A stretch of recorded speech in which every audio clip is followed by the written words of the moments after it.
ஆண்மைக்குறை ஏற்படுமா? சர்க்கரை நோயினால் ஆண்மைக்குறை ஏற்படும், மன அழுத்தத்தினால ஆண்மைக்குறை ஏற்படும், இரத்தத்தில் ஹார்மோன் பாதிப்பினால் ஆண்மைக்குறை ஏற்படும்.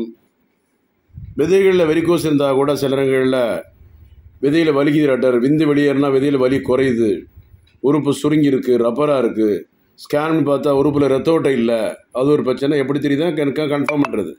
நிறைய பேர் நிறைய இடங்களில் மருந்து எடுத்து 10 பைசா புரோஜனம் இல்லாமல் நம்மகிட்ட வர்றாங்க. அங்கே பார்த்த டாக்டர், இங்கே பார்த்த டாக்டர், விதையில் வெரிகோஸ் இருந்துச்சு, ஆண்மைக்குறை இருந்துச்சு, ஒரே குழப்பம். ஆண்மைக்குறை போது ஒரு மன அழுத்தம் ஏற்படும், தேவையில்லாத கவலை ஏற்படும், தூக்கம் வராது, தாம்பத்தியூரில் குழப்பம் இருந்தாலும் சித்த மருத்துவத்தில் ஆனிசத்தால் சென்னையில் கோடம்பாக்கம் மட்டும்தான். இதில் வெளியூர் முகாம் இந்த ப்ராடு பித்தலாட்டெல்லாம் ஆணூர் வளர வைக்கிறேன், விதையை வளர வைக்கிட்டு ஊர் போட்ட திருட்டுப்பையில் இருக்கான சித்த மருத்துவத்தில். பெரிய பெரிய ப்ராடு பித்தலாட்டெல்லாம் ஊராக பிரான்ச் போட்டு கொள்ள கூட்டங்கள் இருக்குது. இப்போ தேவையில்லாமல் மருந்து எடுத்து உடம்புக்கு எடுத்து உறுப்புக்கு எடுத்து உயிரை விட்டுறாதீங்க, கவனம். ஹார்ட் அட்டாக்லாம் வந்துடும் சில நேரத்தில், கவனம். நன்றி.